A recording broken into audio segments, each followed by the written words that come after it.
पुराने समय की बात है। नगर में रहने वाला सवल नाम का एक लड़का अपनी जिंदगी से बहुत निराश था। उसकी निराशा का कारण ये था कि अब वह कुछ भी नहीं कर रहा था। उसके माँ बाप उसे ताने मारते कि तेरे सारे मित्र कुछ ना कुछ कर रहे हैं, लेकिन तू अभी भी घर में बैठा हुआ है। मित्रों के बीच भी अक्सर उसका मजाक ही बनता। वह कहीं जाता तो लोग उससे पूछते कि क्या कर रहे हो। उसे ये बताने में बड़ी शर्म आती कि अभी वह कुछ भी नहीं कर रहा है। धीरे धीरे उसने रिश्तेदारों के यहाँ जाना और लोगों से मिलना जुलना कम कर दिया। वह ज्यादातर समय अपने घर में ही बैठा रहता। वह अकेले में रोता, भगवान को कोसता और अपनी किस्मत को दोष देता। अब उसे अपनी जिंदगी बोझ सी लगने लगी थी। कभी कभी वह सोचता कि जब वो कुछ करने के लायक ही नहीं है तो फिर उसे जिंदा रहने का क्या फायदा, उसे तो मर जाना चाहिए। एक दिन वो अपने नगर की एक सड़क से गुजर रहा था। तभी उसने देखा कि एक गुरु दुख के ऊपर प्रवचन दे रहे हैं।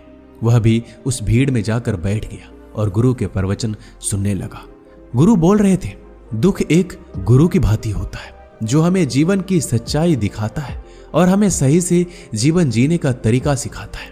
आप चाहे तो अपने दुख रूपी गुरु से जीवन जीना भी सीख सकते हैं और चाहे तो उस दुख में डूबकर बैठकर रो भी सकते हैं। सवल भी गुरु की ये सारी बातें ध्यान से सुन रहा था, लेकिन उसे गुरु की ये बातें सही नहीं लगी। उसने खड़े होकर कहा, दुख कुछ भी सिखाकर नहीं जाता, सिर्फ पीड़ा देकर जाता है। दुख की पीड़ा अनंत होती है। ऐसा लगता है इसके बाद कुछ भी नहीं होने वाला, कुछ भी नहीं मिलने वाला। मृत्यु भी उसके सामने छोटी लगने लगती है। गुरु ने कहा, आखिर क्या दुख है तुम्हें? सवल ने अपना सारा दुख गुरु के समक्ष कह सुनाया और पूछा, क्या आपके पास मेरे इस दुख का कोई समाधान है? यह सुनकर गुरु मुस्कुराए और बोले, जिस दिन तुम्हारे जीवन में सच्चा दुख आएगा उस दिन मेरे पास आना, मैं तुम्हारे दुख का समाधान अवश्य करूंगा। इतना कहकर गुरु वहां से चले गए। सवल ने सोचा, क्या मेरा दुख सच्चा नहीं है? क्या जिस दुख से मैं गुजर रहा हूं वह झूठा है? कोई भी मेरे दुख को नहीं समझता। जब माँ बाप ही नहीं समझ पाए तो गुरु क्या समझेंगे? अपने दुखों से परेशान होकर सवल ने एक निर्णय लिया कि अब वह कुछ करके दिखाएगा। उसने एक छोटा सा व्यापार शुरू किया, लेकिन उसमें सफलता नहीं मिल रही थी। लेकिन उसके घरवाले खुश थे कि वह कुछ तो प्रयास कर रहा है। वह अपने व्यापार में जुटा रहा और धीरे धीरे सफलता भी मिलने लगी। फिर उसने रफ्तार पकड़ ली। सिर्फ 3 साल के अंदर ही वह एक बड़ा व्यापारी बन गया। अब सवल के चारों तरफ ऐसे बहुत से लोग थे जो उसकी चिंता करते थे, उसे पसंद करते थे, उसके काम की प्रशंसा करते थे। अब उसके घरवाले भी उसकी प्रशंसा करते थकते नहीं थे। दिन प्रतिदिन उसके मित्रों की संख्या बढ़ती जा रही थी। अब वो अपनी जिंदगी से बहुत खुश था। उसके कुछ मित्रों ने उसे सलाह दी कि जब तुम बड़े व्यापारी बनकर इतना खुश हो तो सोचो, अगर तुम इस नगर के, इस राज्य के सबसे बड़े व्यापारी बन जाओगे तो तुम्हारे पास कितना सुख होगा, कितने लोग तुमसे जुड़ना चाहेंगे, तुम्हारा कितना यश फैलेगा। स्वयं राजा भी तुमसे मित्रता करना चाहेंगे और जरूरत पड़ने पर तुमसे ही धन उधार लेंगे। मित्रों की यह बात सवल के मन में घर कर गई। अब उसने और भी धन कमाने का प्रयास शुरू कर दिया, लेकिन उसे यह सब अब जल्दी चाहिए था। वह सब कुछ प्राप्त करने में अपना ज्यादा समय बर्बाद नहीं करना चाहता था। इसलिए उसने ऐसे भी कार्य करने शुरू कर दिए जो उचित नहीं थे। उसने बड़ी मात्रा में अपने मित्रों से उधार लेना शुरू कर दिया। ज्यादा मुनाफा कमाने के लालच में अपने सामान में मिलावट करने लगा। उसने दूसरे व्यापारियों के खिलाफ षड्यंत्र भी रचे। उसने डराया, धमकाया। जैसा जैसा उसका मित्र कहते गए वही करता गया। वह इन तरीकों से ज्यादा धन तो कमा रहा था, लेकिन अब उसके जीवन में सुकून नहीं था। उसके मन की शांति गायब हो गई थी। उसे रातों में नींद नहीं आती थी। वह किसी उधेड़ बुन में लगा रहता था। सुख साधन की सारी वस्तुएं होने के बाद भी उसे किसी में सुख नहीं मिल रहा था। एक दिन सबल अपनी बग्गी में सवार होकर कहीं जा रहा था। तभी रास्ते में उसे गुरु का आश्रम दिखा। वह रुक गया। वह गुरु के पास जाकर बोला, गुरुदेव, आपने कहा था जब तुम्हारे जीवन में सच्चा दुख आए तब मेरे पास आना। मैं अब बहुत ही दुखी हूं। मेरे रातों की नींद गायब हो गई है। मुझे कहीं सुकून नहीं मिल रहा। इस तरीके से सबल ने अपनी सारी समस्या गुरु के सामने कह सुनाई।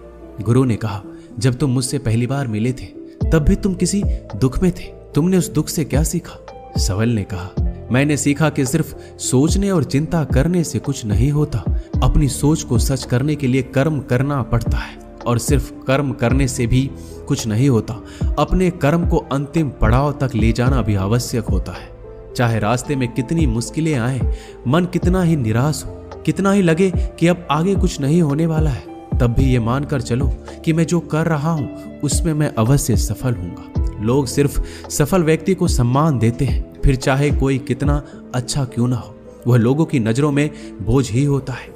यह सब सुनकर गुरु मुस्कुराए और बोले, यह असली दुख नहीं है।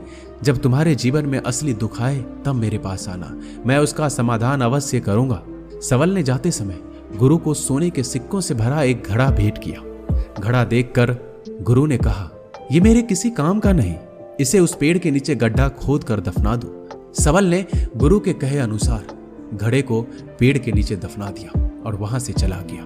कुछ दिनों तक व्यापार अच्छी तरक्की कर रहा था, लेकिन गलत व्यापार की वजह से धीरे धीरे उस व्यापार में घाटा होने लगा। उसकी सारी धन संपदा धीरे धीरे खत्म होने लगी और एक दिन ऐसा आया जब उसके पास कुछ भी नहीं बचा और वह कर्जे से लद चुका था। लेकिन वह निश्चित था, क्योंकि उसने सारा कर्ज अपने मित्रों से ही लिया था। वो सोचता था कि उसके मित्र बुरे समय में उसका साथ देंगे, लेकिन ऐसा कुछ भी नहीं हुआ। बुरा समय आते ही मित्रों ने अपना उधार मांगना शुरू कर दिया। उधार वापस न मिलने पर जान से मारने की धमकी भी दी। उसके चाहने वाले सब उससे दूर हो गए। उसके वो मित्र जो उसके साथ मौज मस्ती करते थे अब उससे दूर भागने लगे। उसके परिवार वाले उसके गलतियां और कमियां गिनाने लगे। उसकी सारी संपत्ति नीलाम हो गई, उसके पास कुछ भी नहीं बचा। उसने अपने पिता से सहायता मांगी तो पिता ने कहा, मेरे पास ये थोड़ी सी संपत्ति है, अगर मैं ये भी तुम्हें दे दूंगा तो मैं तुम्हारी माँ को कहाँ रखूंगा। ये संपत्ति हमारा आखिरी सहारा है। सबल के भीतर बहुत गहरा दुख था। उसके आसपास कोई नहीं था जो उसके दुख को समझ सके, उसे संभाल सके। लोगों से मिले इस धोखे और विश्वासघात की वजह से वो अंदर तक टूट गया। उसे लगने लगा कि अब जीने का क्या मतलब, अब तो मृत्यु ही एकमात्र सहारा है। वो आत्महत्या करने के लिए पहाड़ी की तरफ जा रहा था। तभी उसे याद आया कि गुरु ने कहा था, जब तुम्हारे जीवन में असली दुख आए तब मेरे पास आना। सबल गुरु के पास गया और अपना सारा दुखड़ा उन्हें सुनाया। आंखों में आंसू भरकर बोला, मेरे इस दुख का समाधान कीजिए गुरुदेव। गुरु ने कहा, जब तुम्हारे जीवन में असली दुख आए तब मेरे पास आना, मैं उनका समाधान अवश्य करूंगा। सबल ने कहा, क्या अभी जो मेरे जीवन में घट रहा है क्या वो दुख नहीं है? आखिर असली दुख होता क्या है?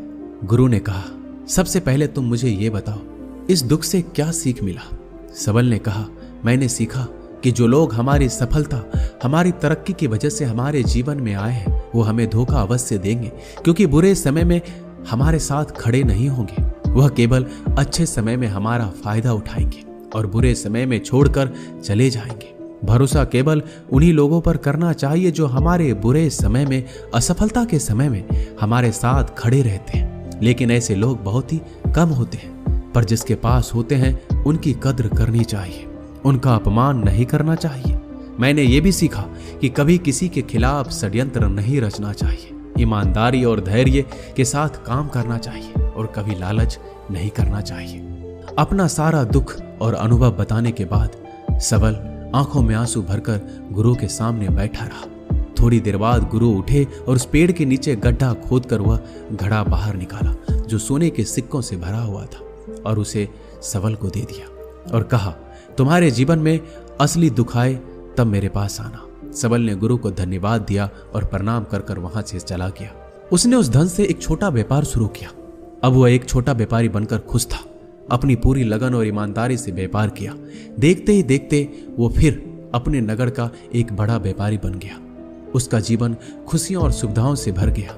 लेकिन कोई कितना भी अच्छा हो, कितना भी अच्छा काम करे, दान करे, पुण्य करे, लोगों की मदद करे, लेकिन जीवन में दुख तो आता ही है। तो सबल के जीवन में भी दुख आया, उसके माता पिता की मृत्यु के रूप में।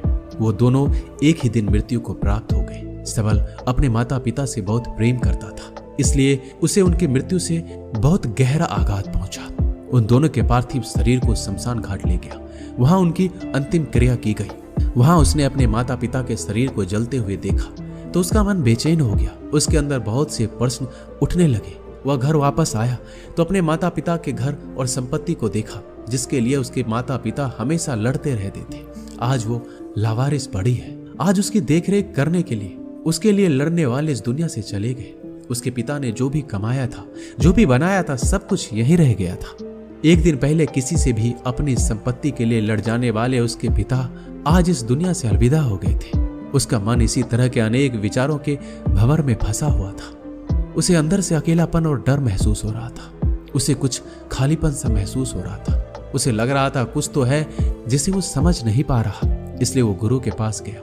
उसे देखते ही गुरु ने कहा, क्या जीवन में कोई दुख है? तो सबल ने कहा, वैसे तो जीवन में कोई दुख नहीं है गुरुदेव, सब सुख है, सब अच्छा चल रहा है। लेकिन आज मेरे माता पिता की मृत्यु हो गई। इस घटना ने मेरे मन को बेचैन कर दिया है। गुरु ने कहा, इसमें दुखी होने वाली कौन सी बात है? एक दिन तो सभी के प्रियजनों को मरना ही है। हमेशा जीवित ना तो कोई रहा है ना कोई रहेगा। एक दिन तो तुम्हें मरना ही है। हो सकता है कल ही मर जाओ या आज भी मर सकते हो। सबल ने कहा, यह आप क्या कह रहे हैं गुरुदेव? मैं भी मर जाऊंगा, पर मैं तो अभी जवान हूं। गुरु ने कहा, इसी भ्रम में तो सभी जी रहे हैं कि मृत्यु दूसरों को आती है, बुढ़ापा दूसरों को आती है, लेकिन बूढ़ों के सामने ही जवान मर जाते हैं, बच्चे मर जाते हैं। मृत्यु का किसी उम्र से कोई संबंध नहीं, ये तो सबको अपना ग्रास बना लेती है। गुरु की ये बातें सबल के मन में घर कर गई। वो चुपचाप वहां से चला गया, लेकिन उसका मन अब भी बेचैन था, अब भी अशांत था। वह कुछ खालीपन सा महसूस कर रहा था। वह पूरे दिन अपने बारे में सोचता रहा कि वह इस दुनिया में क्यों आया है। क्या सिर्फ चीजों को उपयोग करना और मरना ही जीवन का लक्ष्य है? ऐसे बहुत से प्रश्न उसके मन में लगातार उठ रहे थे, लेकिन उसका उत्तर नहीं मिल पा रहा था। उसका दुख दिन प्रतिदिन बढ़ता जा रहा था। कुछ दिनों बाद वह फिर गुरु के पास पहुंचा और बोला, गुरुदेव मैं बहुत दुखी हूं। मैं ये नहीं जान पा रहा हूं कि मैं कौन हूं, इस दुनिया में क्यों आया हूं। ये सुनकर गुरु मुस्कुराए और बोले, आज पहली बार तुम्हारे जीवन में सच्चा दुख पैदा हुआ है। वास्तव में यही वो दुख है जो दुख कहलाने के लायक है, कि हमें पता नहीं कि हम कौन हैं, क्यों आए हैं, क्या करना है, कैसे करना है। सबल ने कहा, गुरुदेव मेरे इस दुख का समाधान कीजिए। गुरु ने कहा, हम सभी इंसान जीवन भर क्या इकट्ठा करते हैं? सबल ने कहा, हम सभी इंसान जीवन भर धन, संपत्ति, मान, सम्मान, परिवार, मित्र, शत्रु, पद, प्रतिष्ठा यही इकट्ठा करते हैं। गुरु ने कहा, क्या इन इकट्ठा हुई सभी चीजों से एक भी चीज साथ ले जाया जा सकता है? सबल ने कहा, नहीं गुरुदेव, इनमें से कुछ भी साथ नहीं ले जाया जाता। मेरे माता पिता के साथ कुछ नहीं गया, सब कुछ यहीं छूट गया है, परिवार, संपत्ति, सब कुछ। तो गुरु ने कहा, अब मेरी बातों को ध्यान से सुनना।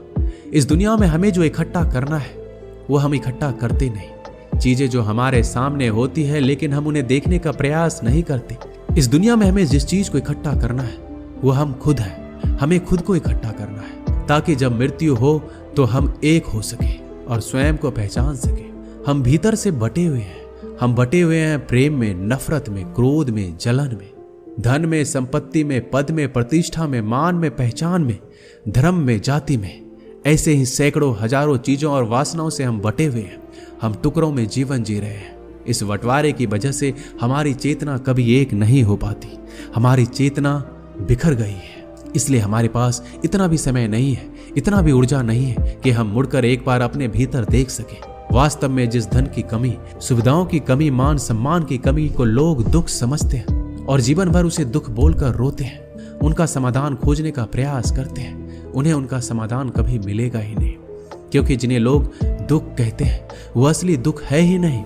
वो तो सिर्फ इंसान की चाहत है, उसकी इच्छा है जिसकी पूर्ति कभी नहीं की जा सकती। इसलिए यहाँ व्यक्ति को ऐसे दुखों का कभी समाधान मिलता ही नहीं। इसलिए इन सब के ऊपर अगर अपने दुखों का परम समाधान चाहिए तो सबसे पहले अपने आप को इकट्ठा करो। अपने ऊर्जा को इस संसार से वापस खींचो और एकत्रित करो। अपने ऊपर ध्यान दो, खुद पर ध्यान लगाओ।